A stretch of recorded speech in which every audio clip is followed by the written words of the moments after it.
我穿成了一个抛妻弃子，对白月光念念不忘、三心二意的渣男。参加家庭聚会时，身后的白月光抿紧嘴唇，楚楚可怜。算了，孟姐姐也不是故意把果汁泼到我身上的。身边的父母冷嘲热讽，上不得台面的女人，旁边的朋友语带恶意。孟思月，以前就是这些把戏，现在还以为姜慕言能上套啊！说完，一群人看向我，示意我说点什么。而我看着站在我对面的女孩，下意识打了招呼：“嗨，老婆，看见那颗星星了吗？你的愿望就是不惜一切代价保护它。”醒来的时候，脑海一片混沌的我只记得这句话。原主的记忆和世界的基本情况如潮水涌来，我还来不及思考自己的处境，就一眼看见了站在我对面的女孩。她头顶着一颗暗淡的星星，一张苍白秀美的脸颊没有半分神采，看上去狼狈又可怜。这是一场大型聚会，她的身侧连一个人都没有，所有人都以我为中心，站在她的对面，满脸嘲讽地对她指指点点。我身边的女孩扯了扯我的袖子，嗓音低落：“算了，慕言哥，孟姐姐也不是故意的，本来我出现在这里就不合时宜，别以为嫁进了我姜家的门就万事大吉。”旁边的贵妇人神色轻蔑：“上不得台面的东西，难怪慕言看不上你。”孟思月当时就用的这种把戏，一个面带嘲讽的年轻男人也发话了，现在还想故技重施。说完，一群人转头望向我，示意我说点什么。还处于茫然阶段的我一顿，下意识对女孩打了招呼：“嗨，老婆。”身后女孩隐秘的笑容僵了，贵妇人的表情也凝固了。年轻男人姜慕言。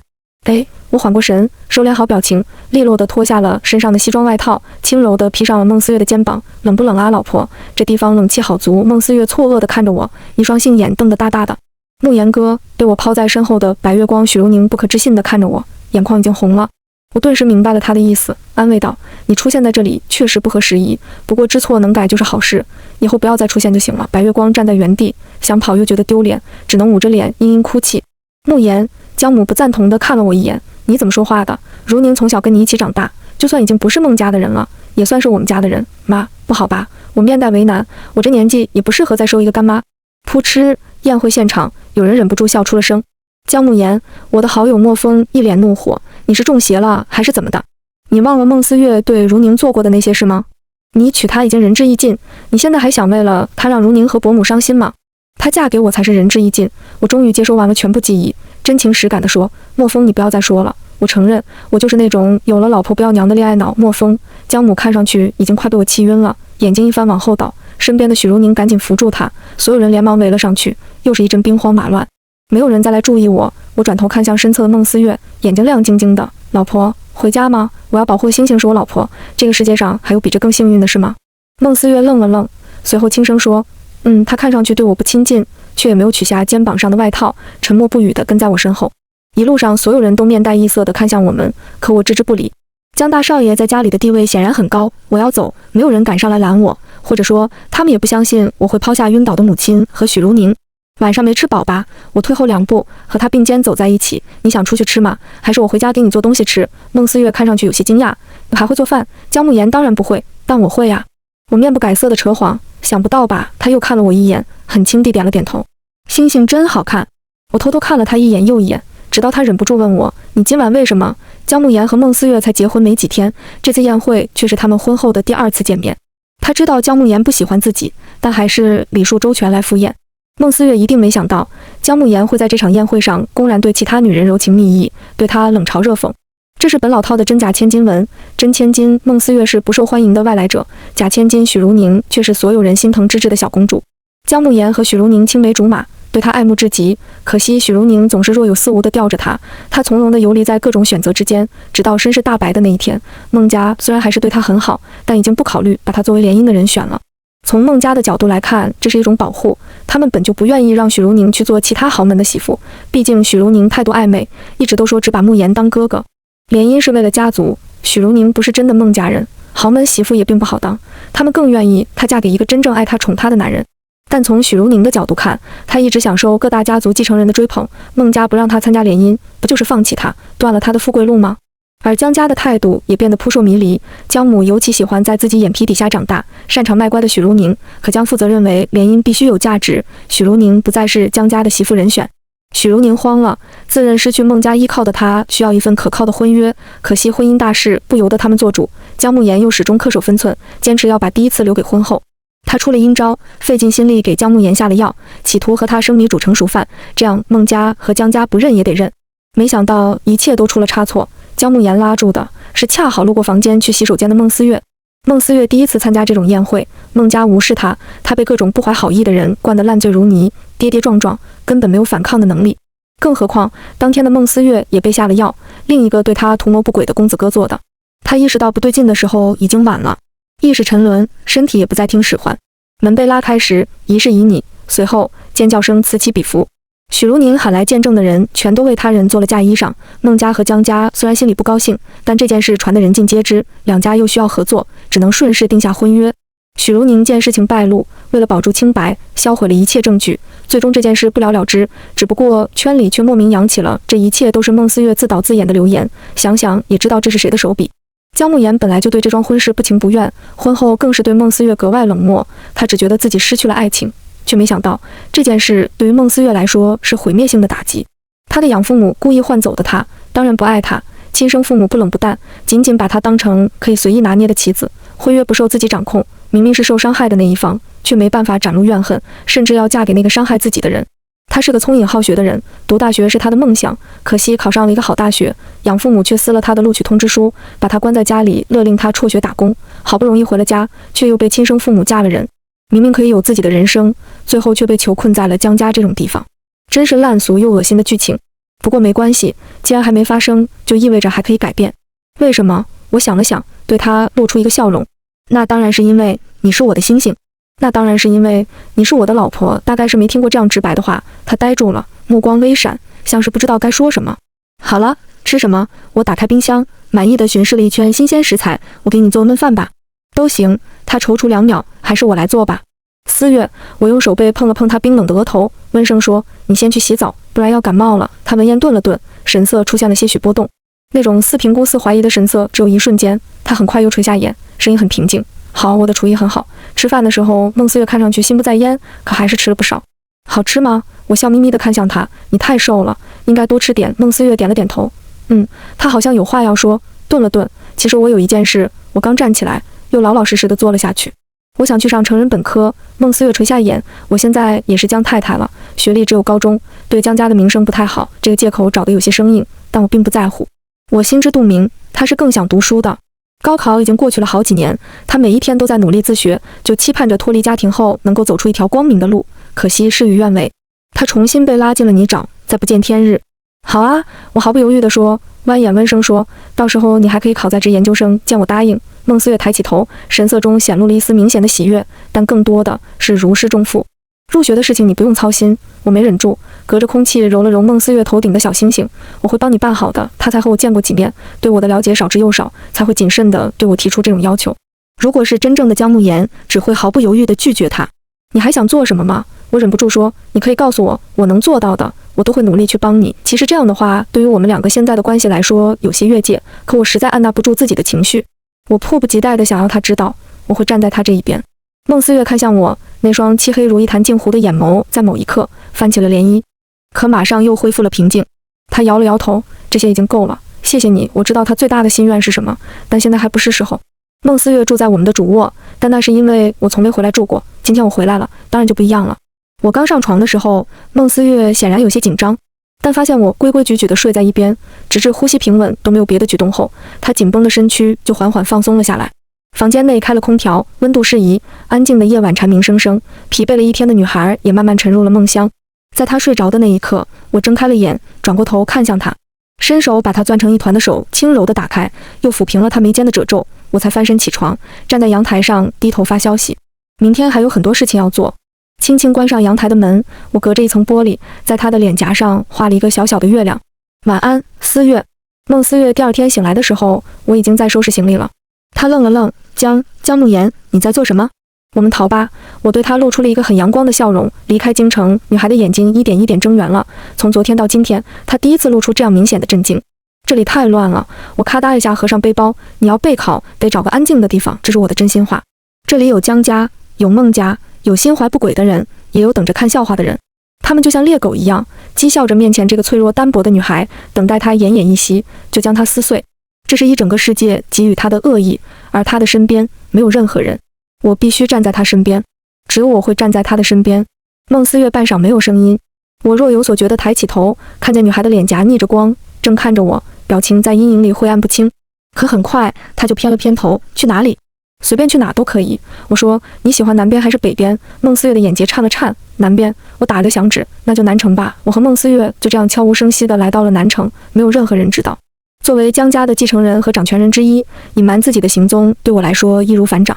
接踵而至的电话和消息被我无视，拉黑了许如宁和江家所有人。我顺便还给孟家制造了一点小麻烦，让他们别老盯着孟思月看。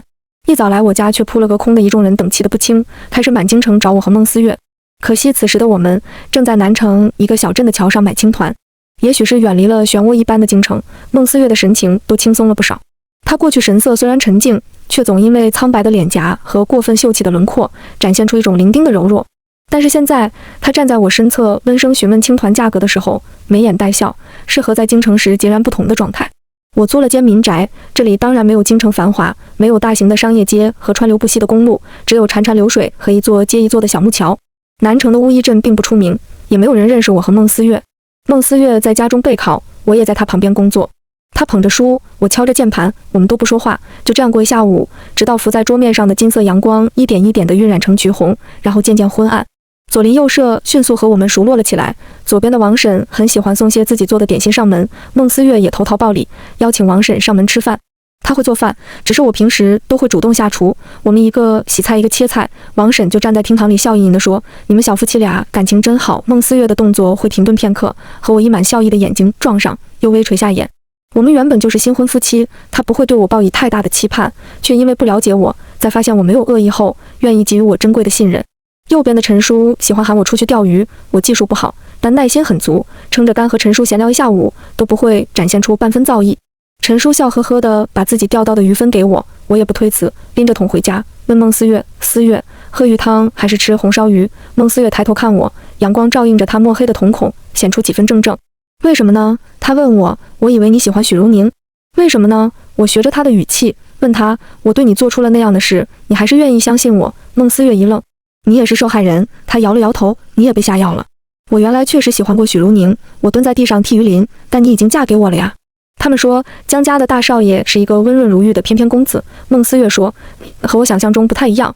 我不温润如玉吗？我做出破防的表情。还是我不翩翩公子？他似乎没想到我会这么说，没忍住，弯起了唇角。我不是这个意思，我会保护你的。我站起来，一眨不眨地看着他。你想做什么，我都会帮你的。是因为责任吗？还是因为感情？他没有再问。傍晚，我们坐在院子的摇椅上看星星，凉风习习，我昏昏欲睡，忽然感觉身上搭了一件薄薄的衣服。其实我从很早之前就不相信这种话了。女孩冰凉的手指落在我的脸颊上，很轻地蹭了蹭，又慢慢放下，温热的呼吸离我很近，但还是谢谢你。你是第一个对我说这种话的人，大概也是最后一个。他的声音逐渐的变轻。如果我知道他想说什么，如果不是故事的开头那么糟糕，如果不是因为我们是这样相识的，如果不是因为我是姜慕言。我们在南城度过了无人打扰的2个月，回到京城后，我第一时间送孟思月去参加考试。我们回京的消息传了出去，我的电话被打爆了。首先是江家，姜母在电话里气得发抖。你这个不孝子！我不急不慌地关心道，您缓着点，别气坏了身子。姜母，你这2个月干嘛去了？我度蜜月呀。姜母，他还没说完话，就被江父夺走了手机。江父倒是没多大反应，毕竟我没有耽误公事，还带着公司做成了几个项目。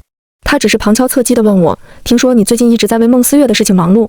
夫妻感情确实重要，但她不过是个女人，别为了她耽误了正事。我敷衍道，好的，知道，懂了。挂断电话后，塑料朋友团也闻讯前来，有些兴味地问我是不是针对孟思月动感情了，有一些是许如宁的追求者，责备我怎么能对许如宁置之不理。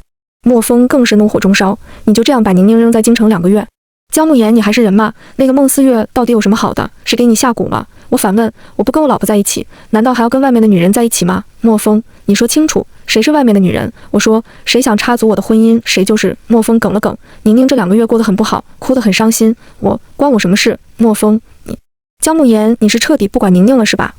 关我什么事？莫风冷笑，那你就别怪我不顾兄弟情谊，你不想照顾宁宁，我去照顾。我礼貌回应，祝你们百年好合。说完挂断了电话。就连许如宁也曾经打电话给我，以往都是姜慕言哄她，这是第一次，这么长时间姜慕言都没有主动联系她。她从一开始的胜券在握到之后的惶惶不安，再到现在打给我的时候渲然欲泣。慕言哥哥，我一时之间没听出来他的声音。你谁？那头的抽泣声很明显的顿了顿。我是宁宁啊。哦，我反应平平，我不是把你拉黑了吗？许茹宁哑然片刻，才小声问我，你还在生我的气吗？我原本不想和他废话，但听到这里却饶有兴致了起来。你是只生什么气？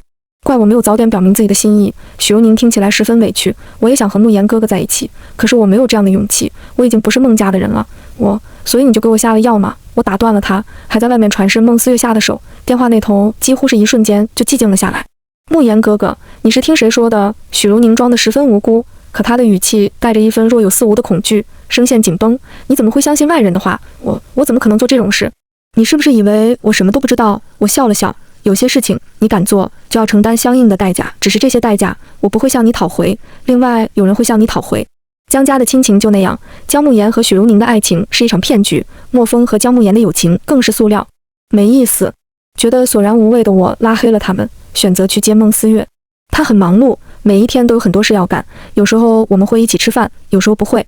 我从来不会干涉他的行踪，也不会主动询问，但我会主动去接他，然后每晚在家里留一盏灯。许家最近好像遇到了点麻烦，没来找孟思月麻烦。孟家的生意也忽然变得不顺利，焦头烂额的时候给我打电话，意思是让我帮帮忙。我嘴上说好，转头就帮孟思月把那些来不及扫尾的痕迹清除干净。这些都是孟思月做的，我心知肚明。她一个22岁的年轻女孩能有这么大的能量，当然悄无声息地接了江家的事。我没有插手她做的事，最多提前帮她减少一些麻烦。孟家不知道他们在暴殄天物，他们不知道这个世界上有天才一说，不记得孟思月只来过一次，孟家就能清晰地认出所有人，不记得孟思月被邀请去那个晚宴的理由是他帮自己的堂哥做成了一个项目，不记得他也进入过孟家的公司，最后却被逼迫得早早嫁人。许家是故意换的小孩，他们不在意孟思月，当然也不会记得这个女孩小时候就聪明的过分，过目不忘，出口成章，哪怕察觉到家庭的打压而刻意掩盖了光芒，也还是优秀而耀眼。她从小到大一直在考第一，上高中时不温不火了一点，可高考还是考上很好的大学。被家里逼着打工的那2年，她没有一天停止学习，认识的朋友里不乏有眼力又有能力的人。可是孤立无援的孟思月，在孟家和江家这样的庞然大物面前，终究还是太弱小了。所以我的星星才会黯淡无光，看上去即将熄灭。我开始逐步掌握江家的势力，一点一点地收着股权。这一点无人察觉，包括江父。就算他察觉到了，可能也不会太在意。在他眼里，家族的产业更加重要。作为继承人的我，不再当许茹宁的舔狗，他非常满意。公司例会，我听着汇报里那个叫明旭的公司，平静地说：“我知道了。”散会后，经理跟在我身后进了办公室。这所公司的技术不知道从哪里来的，人工智能这一块国内的空缺太大了。经理说，我们的市场份额也遭到了挤压。我点了点掌心里那个小小的机器人，忍不住笑了，真可爱。经理，这个用于家政服务的机器人之家一经上市，引起了轰动，连江家都有所耳闻。江父来找我说明拿到之家售卖授权的必要性，我照例敷衍过去，心情很好的开车回家。我问过孟思月要不要回家吃饭，他说在外有饭局。我再问他我能不能去接他，他没有回消息。但1个小时后，我接到了孟思月的电话。电话那头很嘈杂，一个女人的声音响起：“你是思月的朋友？”我皱了皱眉，没有否认。“你是？”他喝醉了。女人顿了顿，好似有些头疼。我想带他回家，但他一定要给你打电话。你们在哪？我开始穿衣服，我去接他。女人报上一个地址，电话那头却好像静了静，随即我听到了一个有些急促的呼吸声。他听起来醉得不轻。江慕言，自从经过被人算计的事情后，孟思月开始滴酒不沾，但今天大概是太高兴了。我插入车钥匙，你等一下，我马上就到。江慕言，他小声念着我的名字，忽然笑了笑，近似呢喃的声音仿佛在分享一个秘密。江慕言，怎么了？我也忍不住放轻了声音，难受吗？你什么时候来接我？他说，第一次有人来接我。我沉默了，心脏仿佛被什么尖锐的东西刺了一下，陌生的感觉令我忍不住攥紧了方向盘，连手指都有些发麻。我现在就来接你，好像自从见到他之后，我就总是做出承诺，以后都会接你。真的吗？他好像来到了一个安静的地方，我能听到些许回音。你会骗我吗？我永远不会骗你，我说，我发誓。好，他的声音轻轻的，我相信你。我车开得飞快，不一会就到了饭店。孟思月被人扶着站在门口，眼睛雾蒙蒙的，看见我的那一刻亮了亮。他身边围着一圈人，为首的女人留着干练的短发，表情有些古怪，在看见我的时候明显错愕了一下。江总，身后的一众人等也表情各异。我不认识他，但还是礼貌的颔首，接过孟思月。他好像醉得有些神志不清，但酒品很好，安安静静地坐在副驾驶上。我去给他系安全带，他也没有什么反应，只是抬着眼睛看着我，目光直直的，很朦胧，像是越过云层的月光。我开车的时候，他也一直侧头看着我。我被看得耳朵泛红，但也不好让他别看了，只能目不斜视地开车，假装不知道他在盯着我看。待他下车的时候，他已经昏昏欲睡，站都站不稳。我抱起他，把他放到床上，刚想帮他脱鞋，他却忽然坐了起来。我要洗澡，孟思月的洁癖很严重，不洗澡就睡不着觉。我只能去浴缸里放水，然后守在浴室门口，隔2分钟就喊他，生怕他在浴缸里睡着。他摇摇晃晃地走出浴室要刷牙，睡衣松松垮垮地挂在身上，扣子都没扣好。我看了一眼就脸颊爆红，手忙脚乱地遮住眼睛。思月，衣服穿好。你脸好红。他慢吞吞地凑近了我，伸手摸了摸我的额头，一张秀美的脸颊上是不太清醒的茫然。发烧了吗？我全身都快烧起来了，不放心他一个人在浴室，又不能看他，只能闭着眼睛帮他扣扣子。我没事。他安静地站在原地，任由我帮他，却在我准备收手的时候抓住了我。我僵在原地，动弹不得。女孩的手指又细又软，刚洗过澡，指尖温热，轻轻捏着我的手心。姜慕言，我含糊地应了声，怎么了？你在帮我。他的手指灵巧地钻进我的指缝，和我五指相扣，仿佛在玩一场游戏。我知道是你在帮我。他的眸光很混沌，水雾蒙蒙，只有你会帮我。我们面对面站着，女孩微微仰着头，乌黑柔软的长发沾染了水汽，落在她素白的肩颈处，漂亮而干净。我不敢看她，我没有帮你什么。你知道我在做什么吗？他靠近了一步，就好像是必须要得到答案的孩子，固执又天真。姜慕言，你知道我在做什么吗？我知道。我头晕目眩，狼狈地退后一步，被他抵在门上。思月，该睡觉了。他的另一只手搭上我的肩膀，踮起脚，柔软的嘴唇贴上我的耳畔。你为什么对我这么好？我感觉自己从来没有经历过这样窘迫的场面，不敢推他，怕他摔倒，手往哪里放都不自在，眼睛往哪看都感觉是罪过，只能闭上眼睛。因为你是孟思月。他的声音忽然消失了。我担忧地睁开眼睛，才看见女孩的眼眸紧盯着我的脸庞，像是带着什么明亮到足以灼烧自己的情绪。曾经压在平静若一潭静水的眼眸下，却在此刻骤然沸腾，一闪一闪，如同越过湖面的碎金。那双乌沉沉的，总是不起波澜的眼眸，溢满了我的身影。片刻后，他吻了上来。我的脑海一片空白，反应过来的时候，我握着他的手腕，轻轻推开他，喉结动了动，想说话，可是嗓子却干哑到像要冒烟。他像是用尽了力气，靠在我的肩膀上。我听到他的声音，既茫然又委屈，可怜巴巴地问我，为什么？为什么？我不知道他在问什么，只能虚虚抵着他的肩膀，感觉接触到他的手掌逐渐发烫。月月，我绞尽脑汁，不想要他失望。你喝醉了，我们去睡觉吧。你喜欢我吗？他不依不饶，平时淡定自若的人像是被开启了什么奇怪的开关，环住我的腰，在我耳边软软地问，姜慕言，你是因为喜欢我吗？我喜欢你。我脑子一炸，木木地说，我非常喜欢你，非常，特别，极其，每一天都要比前一天更喜欢你。为什么？为什么呢？我也不知道。我诚实地说，因为你是星星。星星，他喃喃道。可是星星有很多，我接触它，是因为它是我需要保护的星星。但是你是整个世界的星星。我垂眼看他，耳朵红红的，只是我一个人的月亮。我喜欢你，是因为你是孟思月，你是我独一无二的月亮。孟思月醒来的时候，我已经在厨房做早餐了。他一声不吭地站到我身后。姜慕言，我转头才发现他脸颊有些苍白，眉眼间显露出一丝若有似无的躁意。我假装什么都不知道。我今天做了3明治。我昨晚，他声音干干的，我喝醉了。我知道，我说下次要喝酒可以提前通知我，我会去接你的。我好像说了很多很奇怪的话。他揉了揉眉心，像是试探，又像只是随口一说。你还记得吗？这话要怎么接呢？我别开眼睛，其实我也说了很多奇怪的话。他愣住了。随后，孟思月垂下眼，你知道我在做什么？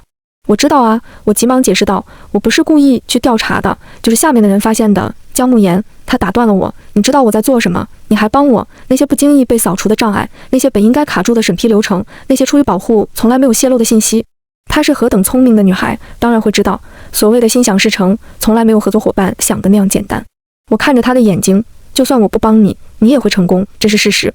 她不喜欢说话，看上去十分柔弱，安静又隐忍，可是遇到了这样糟糕的事都没有崩溃，发现反抗无用，就暂时接受了现实。被私录取通知书是这样，发现自己被故意换了身份是这样，被原男主强迫是这样，嫁人也是这样。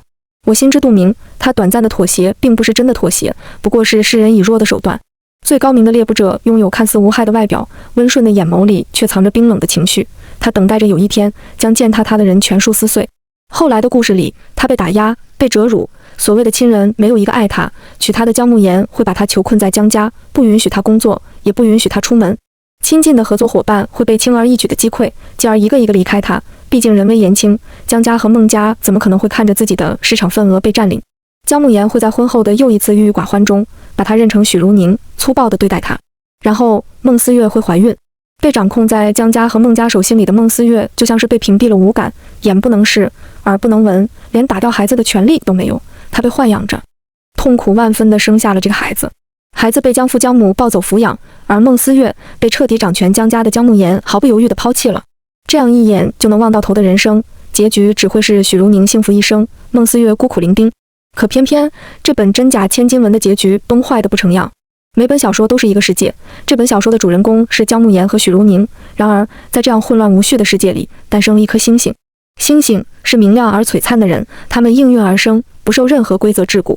不是因为被命运眷顾而成为星星，而是星星注定成长为凌驾于命运之上的人。哪怕是快要熄灭的星星孟思月，也依旧是星星，所以他不可能放弃，他从来不会屈服。如果真的就此放弃，他就不是星星了。销声匿迹的孟思月在出现时，早已是纵横商界的科技新贵，身居高位，不择手段。他不紧不慢地找出了姜家和孟家公司里的漏洞，先是设套将两家公司一点一点逼到破产，然后以偷税漏税的罪名举报了两家所有的掌权人。他不动声色地引着许家的夫妇染上毒瘾，教了他们用换子一事去要挟许茹宁，向姜慕言索取越来越多的钱财，最后家庭分崩离析，反目成仇。当年给他下药的人，给姜慕言下药的许茹宁，恶意换子的许家夫妻，都被查出确凿的证据，锒铛入狱。包括姜慕言，他居高临下地看着对面满脸恐惧的男人，笑意轻蔑：“你输了，彼时早已过去10年。”可这个世界终究没有按照原定的轨迹走下去。因为坠落淤泥的孟思月鲜血淋漓地从深渊爬了出来，然后毫不犹豫地刺穿了仇人的心脏。可是他早就失去了人的情感。看着那个自己被强奸后生下的孩子被送进孤儿院，临走前满目仇恨地瞪着自己，面无表情的孟思月忽然觉得索然无味。这样无趣的世界，只要身居高位，好像就可以无所不能，没意思。孟思月去看了那些曾经压迫他的人被枪决的场面，曾经在他噩梦里逗留了10年的恶魔们被吓得屁滚尿流。他垂下了眼，忽然觉得那些恐惧也没什么大不了的，实在是太没意思了。世界伴随着一颗星星坠入黑暗，彻底毁灭，这就是故事的结局。星星不可以被杀死，除非他自己想要熄灭。他闭上了眼睛，选择和世界不告而别。可是星星的熄灭意味着世界的终结，所以我被神从另一个遥远的空间派遣而来，是因为他们发现远隔数亿光年的我和他的频率产生了微妙的共振。原先的姜慕言作为导致星星熄灭的罪魁祸首之一，被派遣到其他地方修身养性，重新做人，而我接替了他的位置，因为只有男主的身份才能改变既定的命运。那颗星星快要熄灭了，你要保护它，这是我的使命，是我的任务。哪怕我想要对姜家下手，孟思月难得在我面前展露出这样锋芒毕露的模样，表情冷淡，声音也很平静。你也觉得我会成功？姜家是什么样的存在呢？一个公司在未来被腐蚀得摇摇欲坠，家庭关系畸形，压迫了无数普通人的地方。万丈高楼，一朝倾颓。大概原来的姜慕言会在乎，但我丝毫不在乎。你知道我的答案啊？我看着他，理所当然地说，你一定会成功。有时候我会想，他沉默了几秒，你到底想从我身上得到什么呢？我原来以为我们是互惠互利的关系，我借着姜家的事去做我想做的事情，我借着你的关系得到了很多东西。孟思月说，可是我不明白，你能从我身上得到什么？借我的名义去气许茹宁，减少很多麻烦，拉近和孟家的关系，甚至是有一些生理上的需求。他说，我预想了太多种可能，但是你好像什么都不想要。我喜欢你。我打断了他。孟思月僵在原地，清澈的眼眸瞪大了一些望着我，秀美的面容一片空白。我有些为难的反问，就不能因为我就是单纯的喜欢你吗？他愣住了。我很喜欢你。我认真地看着他，即便脸颊发烫，还是越说越流畅，堪称掷地有声。而且我是恋爱脑，难道你还没发现吗？孟思月，他白皙的耳垂一点一点泛了红，在乌黑的长发间格外醒目，张了张嘴，却像是不知道该说什么，垂下眼，长长的睫毛像是翕动的蝴蝶翅膀，真好看。我晕乎乎地想，从什么时候开始呢？刚来到这里的时候，我什么都不知道，保护星星是我的使命。可是从喜欢上他那一刻起，我就明白了一切。远隔光年的两颗星星产生共振是什么意思？我曾问过宇宙里的神，那对兄妹很温柔地告诉我，你们会互相照亮。我看见在无数个暗淡的世界里，两颗星星互相吸引，疏而照亮了彼此。我还看见了他们最近密切观察的两颗星星，好像叫唐玉秋和乔之意。我不记得自己的来历，但大概来自某个荒芜的星球。我只记得有一天，奄奄一息的我忽然看见了宇宙尽头的另一颗星星。我拼尽全力向它走去，它是我能捕捉的唯一光明。你为什么喜欢我？孟思月问了和昨晚一模一样的问题。我不觉得我有什么喜欢，哪有那么多为什么？我给他打了一个形象的比方，你知道吗？我第一次见你面的时候，就感觉丢的一声，月亮掉进我怀里了。它坚韧、强大、皎洁又明亮，即便从始至终没有从世界得到任何爱意，在失望过后却选择了自毁。对他而言，糟糕透顶的世界，也许在别人眼里同样美好。他就是这么想的。某一天，我毫无来由地明白了他的想法，也是从那一天起，我也明白了，偏爱月亮是我的宿命。明旭发展得越来越快，尤其是他们目前研究的新方向，很明显在针对孟家。孟家彻底坐不住了，孟父来见我，先是语重心长地问我最近夫妻感情如何，我敷衍了2句，孟父却心事重重，不甘心地继续问我知不知道孟思月最近在哪。我顿了顿，然后客气地把他请走了。有关明旭的传言越来越离谱，身为开创者之一的孟思月偶尔会露面也是必要的事情。即便没人知道他才是明旭最大的股东，但孟家的女儿孟思月和明旭有关的事情还是逐渐起了隐晦的风声。尤其是明旭的合作授权公司，每一次都有江家的缘起。江父也知道了这件事，在日渐颓废的孟家和欣欣向荣的明旭之间，他选择了明旭，并假装不知道孟思月在针对孟家。他甚至来提点我，慕言，既然明旭有思月的参与，你作为他的丈夫，也可以帮他处理明旭的事务，毕竟我们都是一家人嘛。意思是让我借着孟思月丈夫的身份吞并明旭。我一边说好，一边转头就把江家的资源全都介绍给了明旭。孟思月回孟家那一天，无人敢拦。孟家被孟思月的明旭吞并了，成了人人皆知的事情。憔悴了许多的许如宁脸色惨白地看着他，孟母看上去有些愤愤，可率先低头的孟父却拉住了他，格外谦卑地说，小月，以后我们家的公司就交给你了。曾经命令孟思月嫁给我的男人脸上有不甘也有恐惧，有后悔也有愤怒，失望地质问许如宁，明明我从小就精心培养你，你除了勾引男人什么都没学会，你有半点比得上小月吗？寄予厚望的假女儿居然偷偷转移资产送给许家，弃如敝屣的真女儿只花了3年就把自己踩在脚底。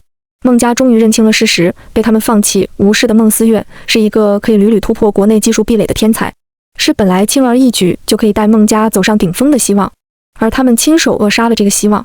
孟思月看着眼前的闹剧没有说话，明明还是那张秀美柔弱的脸，明明还是不太爱说话的清淡模样，可他眸光一去，已经有了上位者的压迫感。风雨飘摇的京城经历了一场大洗牌，唯一全身而退的就是被我彻底掌权的江家。我对搞事业没多大兴趣，和江父建议要不干脆把江家拱手让给孟思月，气得江父怒骂我不孝子，江母更是白眼一番，马上就要晕倒。我赶在他晕倒之前溜了。月月晚上去接孟思月的时候，我问他，我不想努力了，可以吃你的软饭吗？他眼眸亮晶晶地看着我，扑哧一笑，难得露出一点属于少女的灵动。然后他说，好啊，许家被曝恶意换子，这件事在圈子里引起了轩然大波，许如宁被赶出了孟家。搜集到充足证据的孟思月毫不犹豫地举报了他们。他们入狱前，许如宁来求孟思月，哭得楚楚可怜，思月，我求你了，他们毕竟养你到这么大。一旁的莫风神色复杂，望向许如宁的目光已经不复当初的爱意。他喜欢许如宁，有一部分原因当然是许如宁背后的孟家。如今孟家已倒，许如宁的名声也臭了，想要英雄救美的莫风被家族频频警告，早已没有最初为他出头的坚定。孟思月只是平静地看着他，然后说出了一种药物的名称。许如宁哭泣的声音停止，表情巨变。据我所知，这种药属于违禁品，全京城的销售途径我都查了一遍。孟思月又说出了一个名字，最大的供货商，还有一条在缅甸的线。多行不义必自毙。他说这几年许家发迹也很快，许小姐自称挪用公款，但有一笔账目怎么对都对不上。你应该知道，如果沾染上了那种东西，不是我说什么就能改变的。许如宁面色苍白，转头踉跄地离开了。你会不会觉得我太绝情了？孟思月说，其实我本来没想过要再追究那些事了。被伤害的人是你。我看着他，思月，追究到底是你的权利。他轻声问，你是姜慕言吗？他是多么聪明的一个人，被发现也是理所当然的事情。更何况我从来没想过掩盖。我想了想，很严肃地问，我说不是，你会把我上交给国家吗？他被我逗笑了。如果我要上交呢？那记得实名上交。我弯眼看着他，毫不在意地说，说不定研究出什么成果，还可以给你颁发个勋章。他怔怔地看着我，黑白分明的眼睛逐渐溢满了亮闪闪的情绪。随后他也弯眼笑了，柔软的指尖捏了捏我的掌心。孟思月不喜欢喝酒，但是因为工作，偶尔也不得不喝酒。我每次都会去接他，他的合伙人从一开始的震惊到之后的奇怪，再到现在已经习以为常。我再一次搭着他的肩膀回家，娴熟地站在浴室门口帮他挤好牙膏。腰间陡然一热，我在镜子里看去，只见脸颊被熏得微红的孟思月像一只树袋熊一样挂在了我的身后，两条白皙的手臂环着我的腰，黏糊糊的踮起脚，凑到我耳边喊我，江慕言。他故意压低了声线，声音又软又轻。我的耳朵又变得通红，抿着唇把他扯下来，耐心地说：月月刷牙了。他的眼睛雾蒙蒙的。你是什么时候来的？你来江家那天。我说别笑了，快刷牙。那你叫什么？他一边刷牙一边看我，鼻尖沾了牙膏沫，有一种和平时截然不同的呆萌。我是第一个知道这个秘密的人吗？也是唯一一个。我帮他擦了擦鼻尖，我也不知道我叫什么，应该就叫江慕言吧。你会把晕乎乎的孟思月搬上床的时候，他已经半梦半醒，却还是执着地问我：你会走吗？我刚想说我不会，就听见他小声嘟囔着：如果原来的江慕言回来了，你就怎么样？我有些好奇，一边帮他盖好被子，一边问：我就杀了他。女孩蹭了蹭枕头，迷糊的语气好像在这一刻忽然变得坚定了起来，冰冻身体。等你回来，我不会走的，所以你也不要再熄灭了。我会留在你的世界。我关上灯，隔空轻轻吻了吻他的头发。所以我们一起把这个世界变好吧。这里曾经淤泥遍地，满眼黑暗，但如果是你的话，大概能照亮这一整个世界，就像照亮我的世界那样。孟思月以明旭董事长的身份参与全国10家优秀青年企业家的那一天，我站在门口等他。他在电视里意气风发，穿着一身笔挺西装，耀眼到刺目。阳光落在他头顶，一闪一闪，在他漆黑的眼眸里，在他长长的眼睫上，在他扬起的唇角边。他站在太阳下，就仿佛被光源所青睐。我看着他一步一步走到我面前，垂下眼，很温柔地说：思月，我们离婚吧。我知道这是你的愿望，这是你始终过不去的坎，也是你犹豫不决不想做出的决定。为什么？因为我会无条件地站在你这一边，等你不再需要江家，等你想要清算那些逼迫你和我结婚的人，等你意识到无论我对你多好，都掩盖不了这桩婚姻肮脏的起因时，等你足够强大的时候，和我的婚姻就仿佛是你踩在脚底的最后一个污点。许如宁因为涉嫌违禁药品的买卖入狱，当初下药给孟思月的男人也被抓了个人赃俱获。明旭董事长孟思月和江家元启董事长江慕言的婚姻破裂，宣告结束。我卸任了元启的董事长，将已经被我清扫干净的公司传给了我一直很看好的继承人。当然，这个继承人是明旭的忠实拥趸。毕竟明旭作为市面上最大的人工智能公司，不仅将许多发明的授权都无条件给了国家，还推广了很多改善生活的平价产品，在民间的口碑极好。从此以后，江家少爷江慕言这个身份会彻底和孟思月剥离关系。那些属于许如宁、莫风、江慕言等人的复杂狗血情感，不应该沾染孟思月分毫。她的人生注定光明灿烂。她嫁给江慕言，从一开始就是个错误。乌衣镇，我回了乌衣镇，那座宅院早在我离开的时候就被我买了下来。王婶和陈叔都没走，见我回来也很高兴，只是问我为什么没看见孟思月。他晚上的飞机应该马上就到了。我眨眨眼，他工作太忙了，我好不容易争取来的蜜月机会呢。江家少爷江慕言和孟思月的故事结束了，但我和孟思月的故事还没结束。虽然孟思月不打算再结婚了，但他亲口说了，我可以一直吃他的软饭，直到生命终结。离完婚，我能不能再追你一次啊？我可怜巴巴地问。我喜欢你。他打断了我的话。这是他第一次亲口对我承认这件事，亲口对我说这句话。江慕言，他重复了一遍，我喜欢你。我整张脸红了个透，半天才说出一句完整话。我也喜欢你。他眉眼带笑，是那种很干净的笑容，阳光几乎融化在那双漂亮的眼睛里，让那片从来平静的湖水变成了浓稠的蜂蜜糖浆。我非常喜欢你，非常特别，极其，每一天都要比前一天更喜欢你。你是为什么会来这个世界？为了让这个世界有一个人会无条件站在你身边啊！你是整个世界的星星，但只是我一个人的月亮。在机场接到孟思月的时候，我问他，我现在能光明正大的喊了吗？他眨眨眼，什么？嗨，老婆。我说，老婆。第一次这么喊的时候，其实还是很心虚的。他笑了，眉眼弯弯，这是你对我说的第一句话。从那一刻起，我的世界旭日高升，明亮璀璨。